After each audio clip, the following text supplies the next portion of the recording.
Welcome to another egg cooking demonstration sponsored by Egg Farmers of Nova Scotia. I am very happy to be here. My name is Craig Flynn. I am been working with Egg Farmers of Nova Scotia for a little while now, promoting all of the wonderful things that our 25 egg farming families in this province do every day to bring us wonderful ingredients that we can feed our families with. And sort of the underlying theme of these demos that I'm doing yesterday, today, and tomorrow are obviously about eggs and letting people know just how wonderful a job that our egg farmers are doing, but also to implement some recipes and some ideas of how to eat healthy and fast at home. A little bit about myself before I introduce our other guests today is I am a chef. I've been a chef for over 30 years. Until December, I was a restaurateur. I had Chives Canadian Bistro, a bar named Temple Bar, and then two doors down in Halifax and Dartmouth. I am now no longer a restaurateur, but I'm still a chef, and I'm still active in the community and writing my 5th cookbook, doing some consulting, and some other projects that are coming down. But one of the things that I do and love to do is promote local ingredients, and working with Egg Farmers of Nova Scotia allows me to talk about the magical and mystical egg, my favorite ingredient. It does so much in the culinary world. It's absolutely essential in every kitchen, and in my opinion, it's essential in the home-cooked kitchen as well. Let me introduce a couple people for you. I have from South View Farms, the winners of the Egg Farmers of the Year in Nova Scotia. Kelly and Sophia are here today representing our wonderful egg farming families. Thank you so much for all the work you're doing. And somewhere we also have Wanda Hamilton, who is the General Manager of Egg Farmers of Nova Scotia. So thank you so much for having me. I appreciate it. So what are we going to talk about today? Well, we just did omelets as sort of the introduction to fast and easy ways that we can cook for our families. And here's another underlying theme today. We want to not waste anything. The cost of food is skyrocketing. What can you do when you're following a quote-unquote recipe from a guy like me who writes cookbooks for a living? People tend to look at that list and go, oh, well, I can't make it because I only have 2 mushrooms and it calls for a cup and a half or whatever. I think that the recipes that, such as omelets and frittatas that we just did, but even the ones that we're going to do today, the point is always to use what you have. These are great ways to implement, those odds and bits and bobs in your fridge that, maybe leftovers from the night before, some cooked potatoes. Maybe it is some blanched green beans or asparagus that you had with your salmon dinner on Sunday. It's now Tuesday. You don't really know what to do with them. They're maybe a little limp, but they're still good. Guess what? You put them in a frittata. You put them on top of a cauliflower crust pizza, which uses eggs in the crust. That's one of the recipes we're going to do today. So we're going to make a pizza today. We're going to make a breakfast for dinner pizza, but it also happens to be gluten-free. Now, I don't have a gluten intolerance, but I'm going to confess something. I'm type 2 diabetic.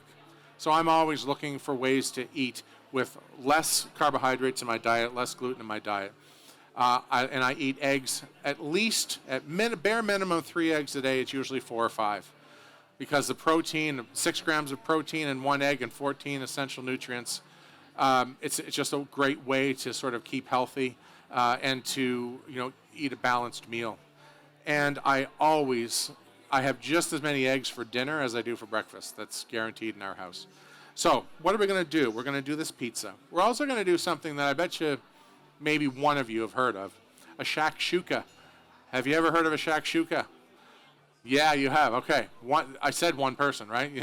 You're the one person. You win the prize. We actually have prizes today. We got some nice prizes at the end of the demo. I'm going to give away a cookbook. We also have some lovely prizes from Egg Farmers in Nova Scotia. So don't run off. There's going to be a draw. But a shakshuka is a really simple sort of North African dish of eggs poached in a very, very spicy, not necessarily hot spicy, aromatic spicy. And these eggs are poached in this tomato sauce very, very quickly. Again, we're talking about what do you do for dinner in a pinch that uses a lot of larder ingredients. You don't have to go shopping with a list this long for the recipe like shakshuka. Okay? So we're going to make that dish, and I'm going to talk as I'm preparing it about the variations, because you can do one Spanish style, you can do one Italian style, you can do one North American style, you can even do one Nova Scotia style. Use all Nova Scotia ingredients in it. So I'm going to get a pan heating. We're going to start at least the prep on the shakshuka, because I need that tomato sauce to heat up and start reducing a little bit. So I'm going to jack that up, and I also have to take this. This is a little frittata from the last demo that I just moved out. I couldn't fit the pan in there, so I just put it in. But, you know, asparagus, leftover potatoes, one link of chorizo sausage with 8 eggs. You know, this is not the presentation that it was in the pan, because I just sort of moved it in here very quickly. But look, there's a dinner for 4 really quickly, and you just cleaned out your fridge. So a beautiful way to eat eggs at any time of the day. So let's get some oil, generous oil, and we're actually probably going to finish the shakshuka on the top with a little more oil, because there's nothing better with sort of that rich, spicy tomato sauce than to have some olive oil and some crusty bread, and you're sort of dipping that in, and then keep the yolk nice and runny, which we'll talk about. How long do you cook in the sauce? We're going to get that hot, and we're going to start with some onion. Onion is sort of essential ingredient here, as are peppers. So bell pepper, red pepper, but again, I'm focusing on what do I have? Well, you know what? I honestly had some orange, I had a little piece of green, some red. Just chop it all up and use it. You know, the only real difference is there's a sweetness to the red and the orange, whereas the green is a little bit sort of, I won't say tart, but a little bit more bitter perhaps. All right, so we're looking for heat here. This pan, this is an induction burner, folks. We had a little bit of an incident where we lost power, so we just need to wait till that gets heated up. And while that is sautéing, I'm going to add a little bit of garlic in there, actually. And the next step, as we wait for those onions to soften and become translucent, will be to add our spices. But while that's going, we're not going to do too much to it. I need that to get hot. And we can talk a little bit about our pizza. So, cauliflower crust pizza. Simple. Have you ever made a cauliflower crust? Okay.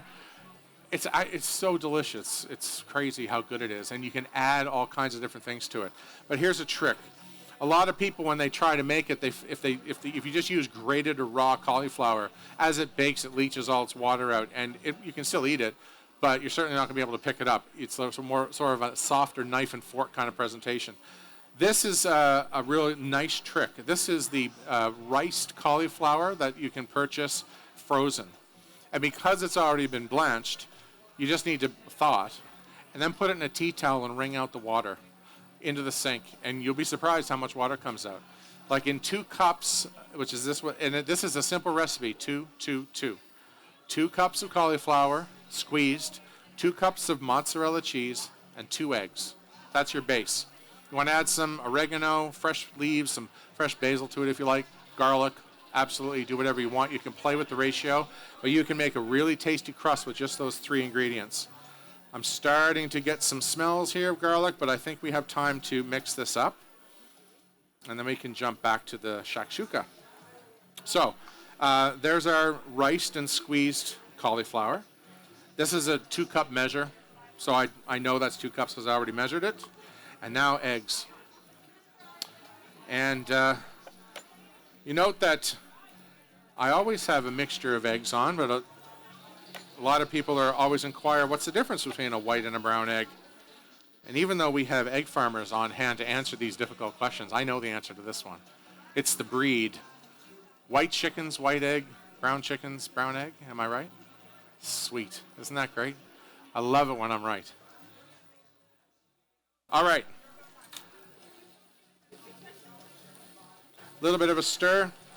I know that I can give a little bit more time to that because I can sort of smell the raw garlic, and I want it to cook a little bit more. So that'll give me time to sort of look at my crust. Since I have these ingredients, I'm going to put some parsley in here. And what else do I want to put in here? I will put a little tiny bit of garlic. Again, just because I have it. Not necessary. You could even use powdered garlic. I don't have any oregano, but that would certainly be a nice addition. And you mix, mix, mix, mix. It's this simple. Now, it's not a dough. This is nothing even close to a dough at this point, but once it cooks, the cheese melts, the egg does its miracle binding, which is one of the fantastic things that the egg does in the culinary world. It's a leavener. It adds richness, but it also binds. And that is what's going to happen when this cooks. And it's all going to work itself into what is actually a very nice, manageable piece of a pizza crust. So there you have it. That would be ready to go. My favorite thing in the house, non-stick aluminum foil. Absolutely love it. Put non-stick aluminum foil on your baking tray, dump this in the middle, and then just use your fork and pat, pat, pat, pat out into a circle roughly 12 inches. Circle it off, and what do you get in the end? You get this. You pop it into a 375 degree oven for 30 minutes. That's exactly what it is. That's on the same piece of that came out of my oven last night at home. So I've done nothing but put that onto there, spread it out, make a rough circle with a fork, and bake it. And that's beautiful. And you can see that it's actually quite a usable, pliable pizza crust. Now, a little trick. If you didn't have non-stick aluminum foil, but say, any type of parchment or something, a little trick would be to take this and flip it over. The bottom is a bit more caramelized than the top, and it's caramelized, but this is drier because there's still a little bit of fat in the bottom of here.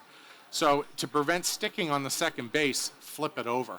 Now I know that this is not going to stick because I have the aluminum foil, but you could easily flip that over and this would stick less than the other one. Just a little trick, okay? Now, before we make our pizza, I have translucent onions here. I am ready to go to the spice step. Now, the spices, you can use whatever you like. This is sort of my version. Base level for a shakshuka would be cumin. So go in there with like a heaped teaspoon of cumin. Definitely some chili powder. These are warming spices, though. I love garam masala, so I'm going to put some of that in there, too. And last but not least, and I think this is one of the essential ones, is paprika. You could use sweet, you could use smoked. Again, it's whatever you have, okay? I'm also going to put a touch of sugar. Now, why am I putting sugar? The main reason is in a fast meal presentation like this, those canned tomatoes that we're going to put in here would typically need a little bit longer than what we're going to cook this dish to sort of sweeten up. We want it to reduce a little bit, but if you put a spaghetti sauce on the back of your stove and let it reduce for a while, I'm all tangled up here, pardon me, and you let that reduce for a while, it's going to sweeten naturally and it's going to lose that acidity. That little tiny bit of sugar is going to help us out. So now I have this beautiful aroma coming up from those toasted spices that have sort of mixed through with that hot oil. I'm now going to put in a can of San Marzano tomatoes. Now, any tomato that you have is fine. You can use a tomato sauce. You can use diced. If you're lucky enough to have a garden and you preserved your own, this is fantastic time to do that. I typically have a lot of, just canned, good quality Italian tomatoes around because they do make so many fast meals. And another essential tool here is, I'm just going to mix this a little bit to glaze the bottom with those spices. Mix it through. And now, grab my potato masher. So I'm going to just mash that up. And you want this rustic, be a little bit gentle because it does tend to spit at you sometimes and pop. But we're not looking for fine puree here. This is a rustic meal. This is obviously vegetarian for vegetarians that enjoy eggs, but you can add all kinds of things. A can of chickpeas, fantastic way to add some more fiber and protein to it. Obviously, there are lots of meat versions to this. A spicy sausage, pancetta or prosciutto at the bottom would be a nice thing to do. You can add anything to this. Ground beef, ground lamb is another great version. I actually did a recipe recently of ground lamb and chickpea with roasted red peppers, and then I just varied the spices a little bit, played with it, added a bit of chili or some hot sauce to kick it up a notch in terms of spiciness. Was really nice. So now what we're looking for this to do is, as you probably all know, this stuff is like molten lava when it starts to spit, so hopefully this will sort of tame itself down. But I do want this to reduce a little bit. I want to be able to make a well to drop my eggs down into that so they'll poach. But more importantly, I want that sauce thick enough so it will sort of envelop the white of the egg. So therefore, when the egg poaches in the sauce, it takes on all of that flavor, those spices. If it's too watery, like it is now, even if I try to make a well, it'll sort of collapse on itself, and the egg will just sit on the top and won't go down into the well. So I'm hoping that I can leave that bubble away there. I am going to lower the heat slightly because I don't want it to burn. I'm sort of still learning how the induction heat levels work here. So let's make a pizza, okay? Again, you can do whatever you like. There are 2 cups of mozzarella cheese in here, so you don't have to go nuts with the cheese on the top because it's already quite cheesy. But a little, you can certainly add some more. I'm going to use a lovely, just a simple tomato sauce or pizza sauce that I make. I have it around the house a lot because my 4-year-old basically eats pizza 5 nights a week. Which probably as a chef I shouldn't admit that in public, but he just loves pizza and spaghetti. It's just unbelievable. So I can't fault him because I love it too. But he likes plain cheese pizza with Daddy's pizza sauce. There you go. So next, a little bit of mozzarella. I'm going to put a little on here. But I have some other cheese that I'm going to add as well. Not too much. And now let's put our toppings on. I've got some zucchini. Now zucchini is one of those things that's kind of flavorless on its own. I actually love it because when it roasts, it develops a lovely sweetness. There are a lot of great dishes, but it also pairs really well with garlic. So add some garlic to your roasted zucchini with some salt and pepper and maybe even some chili flakes. It's really good stuff. Let's do some bacon. Again, the reason I like this, 2 strips of bacon chopped up sort of roughly like this and just spread out. You're not using a ton of it. Obviously, if you have a big appetite, you could eat this whole thing, but I'm looking at this as sort of a nice dinner for 2. Cut it in half, have it with a glass of wine, have it with a side salad. I've got some thinly shaved red onion. You can skip this, but I like it in this particular presentation. I think it tastes great. What else do we have here? I've got some parsley. I think parsley on the top is great. You could do some dried herb.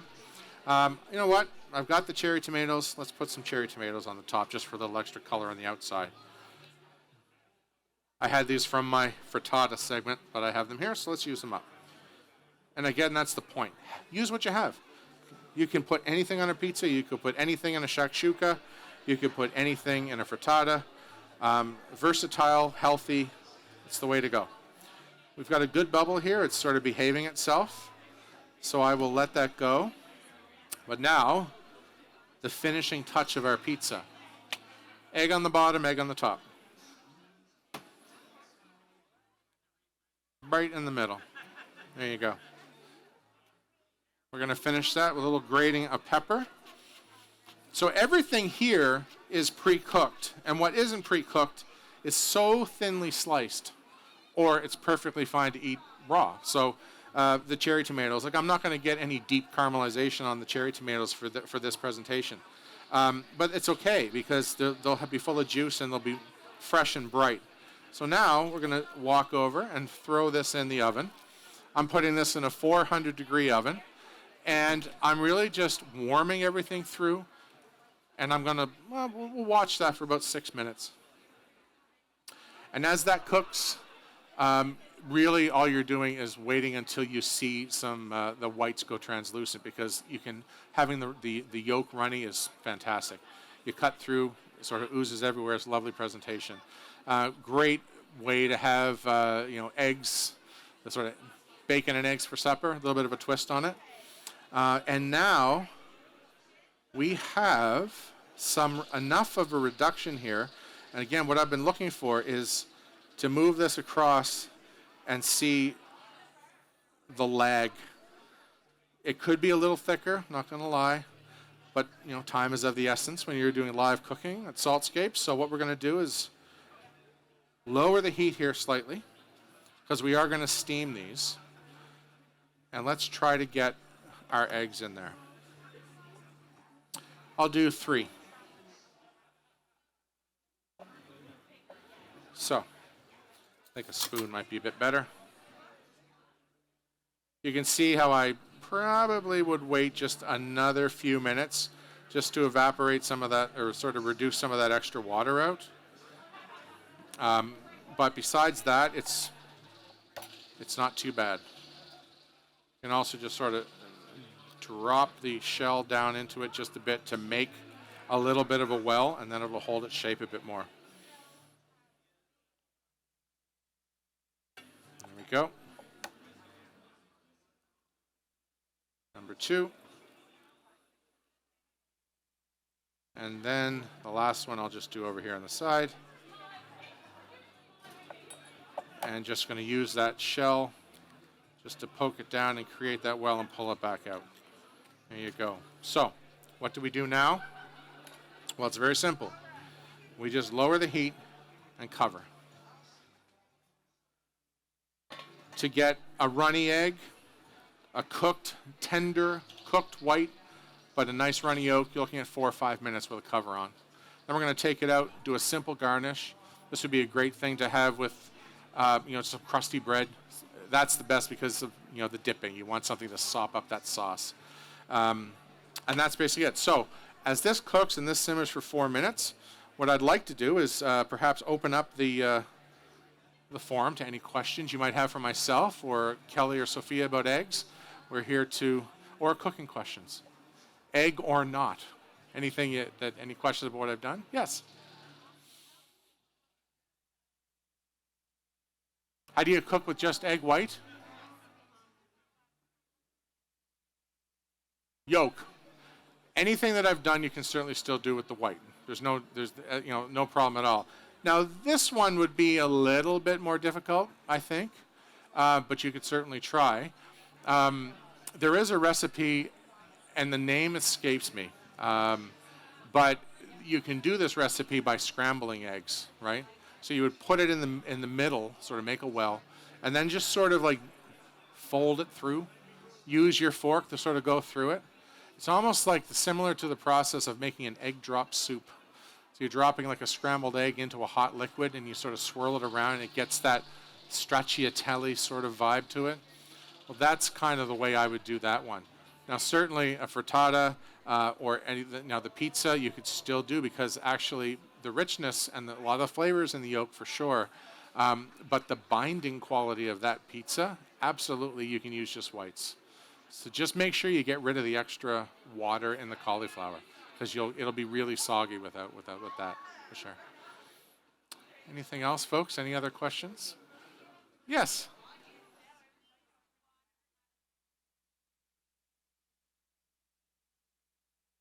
Yeah, you have to cook it, but you can cook it in a microwave. So just take it on a box grater. That's all you need to do. Cauliflower, and you can use the stem too. It doesn't have to be just the florets. Just peel the outside of the stem a little bit if you have any of the thicker, sort of woodier parts, and then chunk it. Put it on a box grater. So really, you don't need any special implements, but just put it in a microwavable bowl. You can steam it if you like, but the easiest thing to do is put it in a microwave with a lid or some saran wrap, and then do it on high for 3 or 4 minutes. And when it's grated, yes. Now, you can absolutely use blanched full cauliflower, and then you can knife it, or you can put it and pulse it in a food processor. So there's any other ways you can do it. A little bit more of a pearly consistency is better than a mushy consistency. So that's why I like this version. But if you're going to make it, the box grater gives you that sort of, like it's fine, but it's not too fine. And the other way to do it would be just to use a knife. And that way, it's very difficult to over-process something unless you just stand there forever and ever and ever and ever, and eventually you'll get a pulp out of it. But the nice thing about a knife is that you're slowly chopping and you can have a really good control over it. But you're looking for a pearly consistency, okay? But make sure you squeeze that water out. Anything else? Okay, let's check on our progress here. I don't think it's been 4 minutes. But guess what? We have something that looks like something. So, what I'm looking for here is I have the whites are cooked, and yes, the steam has cooked the very, very top of that yolk, but guess what? It is beautiful. It's warm through, but it's still soft. So that dish is ready to be garnished. We're going to take that off. And it goes to the table just like this, folks. What do you want to garnish with? Well, this is a beautiful local product. This is Homestead Feta out of Aylesford.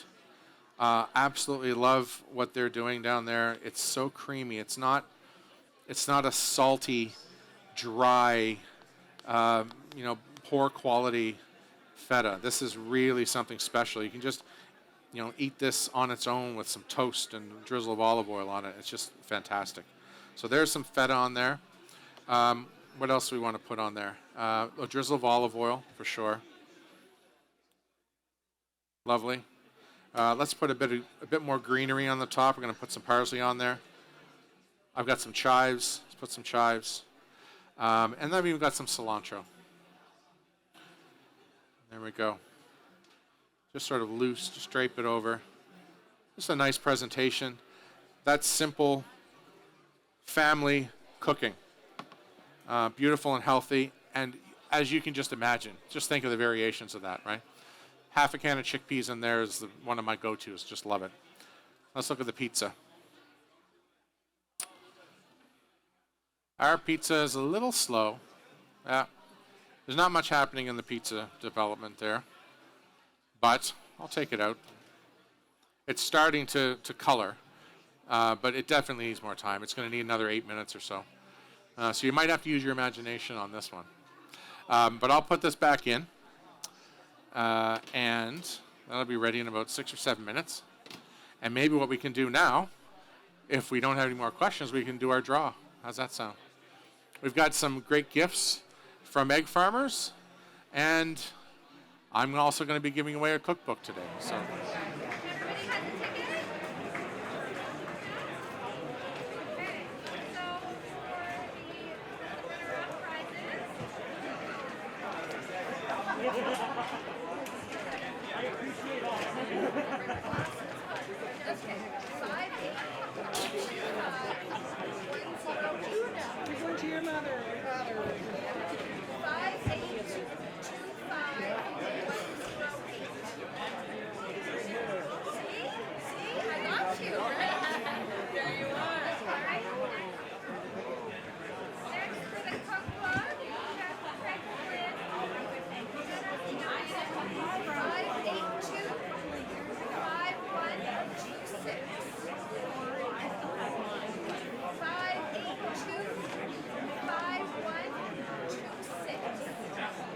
All right, we have a winner.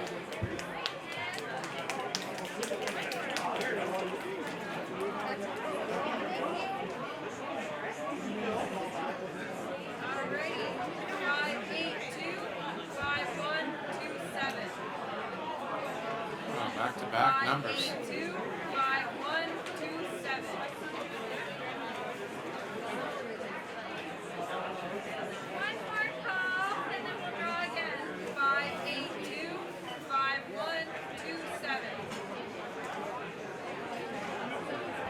Another draw.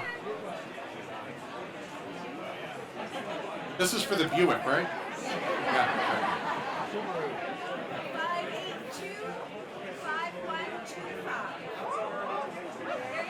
There you go. Congratulations. Thank you. Thanks for coming, everybody. Thank you to Egg Farms Nova Scotia for having me. Enjoy the rest of the show. Cheers. Bye-bye.